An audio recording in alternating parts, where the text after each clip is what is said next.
Hello friends, good morning all of you and मैं स्वागत करता हूं मेरा और एक वीडियो पे। जो वीडियो आप बहुत इंटरेस्टिंग होने वाला है और आपके लिए बहुत इम्पोर्टेंट है। आप स्क्रीन को देख के आप समझ रहे होंगे कि वीडियो कैसा और किस टॉपिक के मतलब होना है। एनसीएफ 2000 के बारे में होगा और सिलेक्टेड 15 क्वेश्चंस मैंने लिया है और उसी के बारे में आज ये वीडियो होगा। तो इससे पहले मेरे चैनल को नहीं सब्सक्राइब किए हैं तो सब्सक्राइब कर लीजिए और लाइक कीजिएगा और बेल को प्रेस कीजिए कि सारे नोटिफिकेशन जैसे आपके पास पहुंच जाएगा। और इससे जो पहले मैंने वीडियो डाला था वो था एनसीएफ 2005, वहां पे आपको सारा चीज मिल जाएगा एनसीएफ 2005 का डिटेल्स। और आप मेरे वो वीडियो नहीं देखे हैं तो मेरा डिस्क्रिप्शन बॉक्स में उसका लिंक मिल जाएगा, आप देख सकते हैं। इससे आप क्वेश्चन आंसर पहले मतलब यहाँ पे देखने से पहले उस वीडियो को देख लें तो आपको क्वेश्चन आंसर करना बहुत मतलब आसान हो जाएगा। तो चलते हैं, आज जो वीडियो है पहला क्वेश्चन है आपके सामने। Teacher as per NCF 2005, NCF 2005 जो है उसमें से टीचर का रोल क्या है, यहाँ पे आपको देखना होगा। टीचर का रोल क्या है वो दिया है। पहला जो ऑप्शन है बॉस, दूसरा है लीडर, तीसरा है फैसिलिटेटर और चौथा है ऑल ऑफ द अबव। तो एनसीएफ 2005 में आपको बताया गया है कि टीचर का जो रोल है वो एक फैसिलिटेटर का रोल होता है। वो सिर्फ हेल्प करता है कैसे मतलब स्टडी करना है और क्या क्या सारा चीज बच्चे को जरूरत है उसी में वो मतलब फैसिलिटेट करता है। इसीलिए एनसीएफ 2005 में टीचर को एक फैसिलिटेटर के रूप में लिया गया है। तो इसका जो सही आंसर होगा वो होगा ऑप्शन नंबर सी। तो चलते हैं, हमारा जो दूसरा क्वेश्चन है question number 2। The aim of the teaching English as per NCF 2005 is the creation of. NCF 2005 में जो इंग्लिश टीचिंग में बारे में बताया गया है वो कैसा है, उसका क्रिएशन कैसा है। क्रिएशन ऑफ बाइलिंगुअलिज्म, वो 2 लैंग्वेज की बात करता है। मल्टीलिंगुअलिज्म, वो बहुत सारे लैंग्वेज के लिए बात करता है या ओनली इंग्लिश के लिए बात करता है। और इसी में किसी का भी वो बात नहीं करता, नॉन ऑफ दीज। तो 2 नंबर का जो एनसीएफ 2005 इंग्लिश वो बात करता है आपका ऑप्शन नंबर बी पर, मल्टीलिंगुअलिज्म। ये बहुत मतलब बहुत ज्यादा भाषा के बारे में बात करता है, सिर्फ 2 या सिर्फ इंग्लिश के बारे में बात नहीं करता। तो क्वेश्चन नंबर 2 का जो ऑप्शन नंबर बी है उसका सही आंसर। चलते हैं हमारा नेक्स्ट क्वेश्चन पर, क्वेश्चन नंबर 3।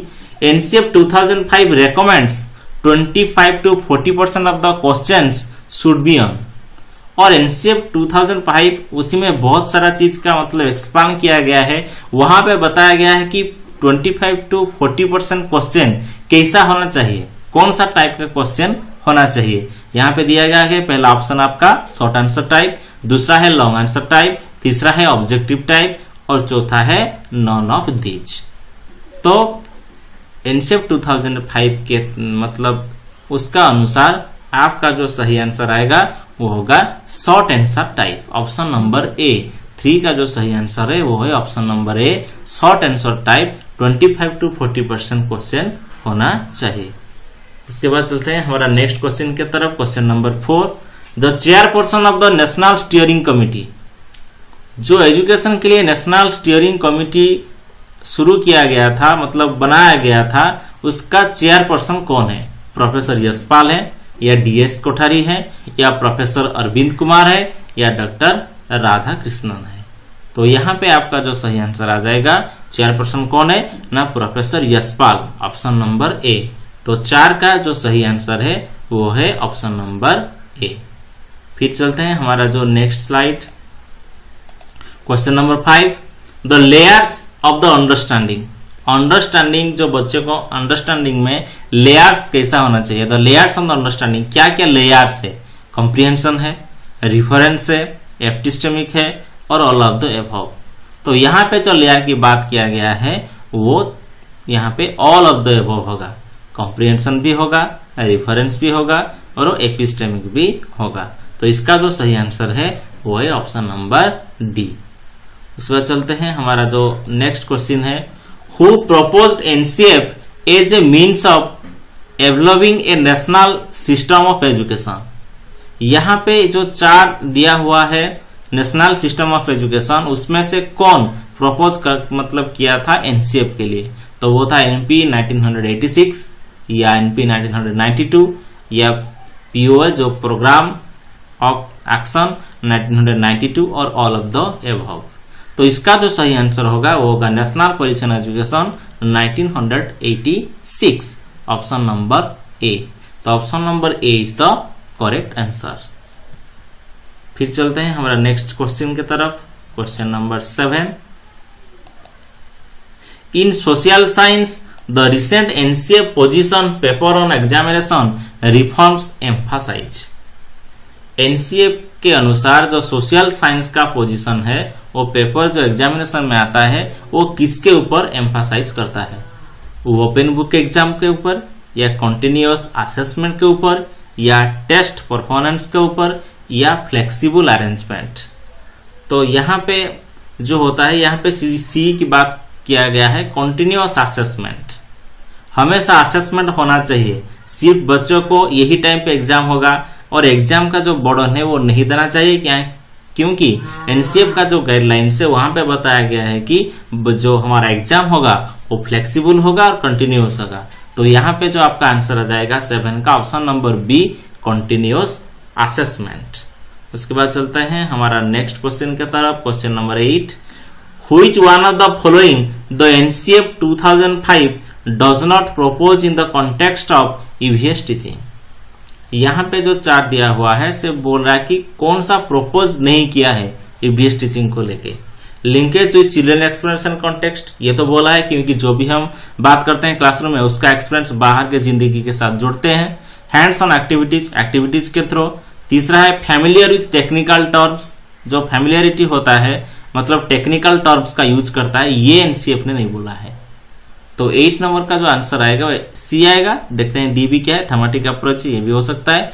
तो आपका जो 8 नंबर का सही आंसर आएगा C, familiarity with the technical terms. यहाँ पे बच्चों को टेक्निकल टर्म्स के बारे में बताया ही नहीं गया है एनसीएफ 2005 में।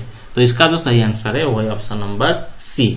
उसके बाद चलते हैं क्वेश्चन नंबर 9 की तरफ। 9 में क्या है? According to NCF 2005 errors are important because दे।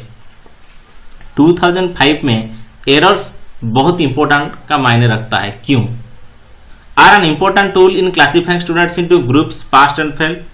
ये इंपॉर्टेंट है क्योंकि वो ग्रुप्स को, ये फेल है ये पास है, वो प्रोवाइड करता है। दूसरा है provide a way to teachers to scold the children, मतलब चिल्ड्रन को स्कोल्ड करने के लिए टीचर को अपॉर्चुनिटी मिल जाता है। तीसरा है provide an insight into child's thinking and help to identify solution. और जो तीसरा है एरर्स, चाइल्ड क्या सोचता है, उसका कहाँ पे गलती हो रहा है और उसको कैसे आइडेंटिफाई किया जाए और उसका सॉल्यूशन कैसे लिया जाए, ये हो रहा है तीसरा ऑप्शन में। और चौथा है provide space for removing some children from the class. और ये जो एरर्स करते हैं ये बच्चे को क्लास से निकाल देना चाहिए।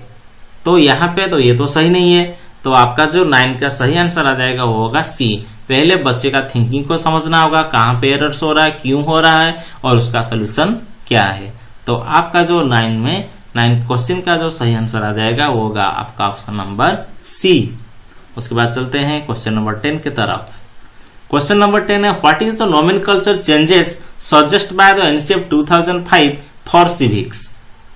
सिविक्स के लिए यहाँ पे नोमेनकल्चर चेंजेस क्या हुआ है? सिविक्स को कहाँ पे पढ़ाया जाता है? ज्योग्राफी पे, हिस्ट्री पे, सोशल एंड पॉलिटिकल पे या इकोनॉमिक्स पे? ये तो आपको पता होगा क्योंकि सिविक्स हमारा जाता है जो सोशल एंड पॉलिटिकल जो लाइफ है उसी में से आपको सिविक्स मिल जाता है। ये सारा बात आपको एनसीएफ 2005 में मिल जाएगा। अगर आप एनसीएफ 2005 के बारे में अच्छे से नहीं जानते हैं तो मेरा प्रीवियस वीडियो देख लीजिएगा, आपका सारा चीज क्लियर हो जाएगा कि एनसीएफ 2005 क्या है, उसमें क्या क्या गाइडलाइंस है, उसका क्लासरूम मैनेजमेंट क्या है, सिस्टमेटिक रिफॉर्म्स क्या है और सारा चीज मैथमेटिक्स के बारे में क्या बोला है, मतलब सोशल साइंस के बारे में क्या बोला है एनसीएफ ने, और फिर लैंग्वेज के बारे में क्या बोला है। ये सारा चीज आपको वो वीडियो में मिल जाएगा। फिर हम चलते हैं यहाँ पे जो क्वेश्चन नंबर 11 की तरफ। क्वेश्चन नंबर 11 आपके सामने।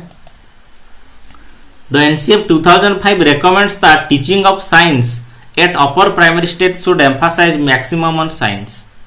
यहाँ पे दिया है जी एनसीएफ 2005 रेकमेंड करता है जो अपर प्राइमरी स्टेज होता है मैक्सिमम साइंस के ऊपर एम्फासाइज करता है। क्यों? Relating classroom learning to life outside of the school, क्योंकि वो क्लासरूम का जो लर्निंग है वो आउटसाइड का मतलब जो उसके साथ जोड़ना चाहता है। Memorizing all scientific terms given in the text book, और वो टेक्स्ट बुक में जितना भी टेक्निकल टर्म दिया है, साइंटिफिक टर्म दिया है, उसको सिर्फ याद रखना है। तीसरा है answering all questions given in text book exercise, exercise में जितना भी मतलब टेक्स्ट बुक में जितना भी एक्सरसाइज क्वेश्चन आंसर दिया हुआ है वो सब कर लेना है। और चौथा improving students perform in examination, और एग्जामिनेशन में स्टूडेंट को इंप्रूव करना है। तो यहाँ पे जो 11 नंबर का आपका आंसर आएगा आपको पता ही चल जाएगा, क्योंकि आपको एनसीएफ के बारे में ही पता है। जो पहला जो ऑप्शन ए है कि कोई भी चीज को मतलब क्लास को अंदर से लेके बाहर को कैसे जोड़ना है, हमारा डेली लाइफ से कैसे जोड़ना है, इसी के लिए। तो 11 का जो आपका सही आंसर आ जाएगा वो होगा ऑप्शन नंबर ए। चलते हैं क्वेश्चन नंबर 12 के तरफ। Next question, tall shape of mathematics mention in NCF 2005 refers to. जो एनसीएफ 2005 में tall shape of mathematics mention किया गया है वो क्या रेफर करता है? पहला ऑप्शन है सॉल्विंग चैलेंजिंग प्रॉब्लम्स, कोई भी चैलेंज हो उसको मतलब कोई भी प्रॉब्लम हो उसको चैलेंज करके सॉल्व करना। क्रिएटिंग मैथ गेम्स क्रिएटिंग करना है, बच्चों को खिलाना है मैथ का गेम बहुत सारा। तीसरा है प्रोवाइडिंग हैंड्स ऑन एक्सपीरियंस, उनको बहुत सारा एक्सपीरियंस देना है। और चौथा है building of the one concept on other. और शेप ऑफ द मैथमेटिक्स के बारे में जो बात किया गया है वो यहाँ पे क्या करता है ना, एक कॉन्सेप्ट को लेके फिर दूसरे कॉन्सेप्ट को बिल्ड करता है। जैसे कि हम एडिशन के बात करते हैं या सब्ट्रैक्शन के बात करते हैं, जब भी मल्टीप्लिकेशन हम करते हैं वो कॉन्सेप्ट को मतलब जरूरत होता है किसका ना, एडिशन का कॉन्सेप्ट। यदि बच्चे को अच्छे से एडिशन ही मालूम नहीं होगा तो मल्टीप्लिकेशन वो नहीं कर सकता। तो यहाँ पे जो tall shape of mathematics mention किया गया है उसका मतलब ये है कि building of the one concept on other. So the answer is option number D. चलते हैं नेक्स्ट क्वेश्चन की तरफ। Question number 13, NCF 2005 emphasize on constructivity approach of learning as it focus in mathematics. जो मैथमेटिक्स में emphasize किया है NCF 2005 में constructivist approach को लेके, उसमें से क्या होगा answer? Effective lecture and instruction by teacher, teacher instruction दे और इफेक्टिव लेक्चर दे। दूसरा है memorization of definition and formula, और वो बता रहा है कि टीचर्स भी डेफिनेशन बता दे, फॉर्मूला बता दे और सारा को मेमोराइज करने के लिए बोले। और submission of regular homework, homework जो दे रहे हैं उसको रेगुलर वो मतलब सबमिशन करे, वो सब लिख के आए। चौथा है active participation of learner through engaging, और जो चौथा है कंस्ट्रक्टिविटी अप्रोच का एम ही ये है कि बच्चे को कैसे एक्टिव पार्टिसिपेशन में लिया जाए और एंगेज किया जाए।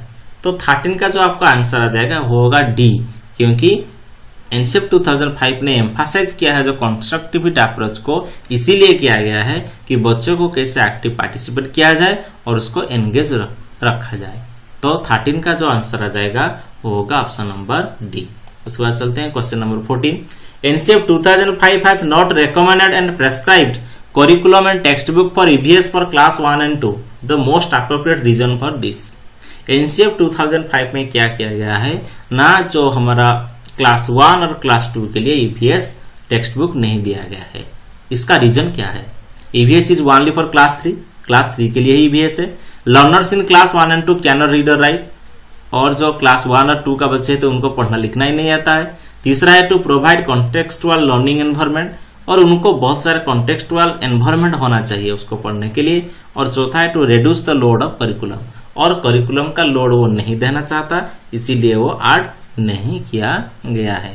तो 14 का जो आंसर आ जाएगा वो होगा सी, वो कॉन्टेक्सचुअल लर्निंग एनवायरमेंट होना चाहिए जो क्लास 1-2 बच्चे के लिए नहीं है, इसीलिए वो क्लास 3 से ईवीएस को इंट्रोड्यूस किया हुआ है।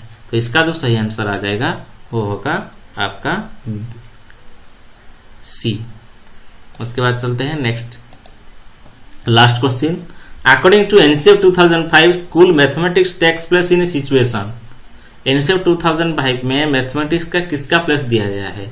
Children are listener and the teacher is an active narrator. यहाँ पे चिल्ड्रन भी सुनते हैं और मतलब टीचर जो हो एक्टिव नरेटर, वो सिर्फ नरेट करते हैं।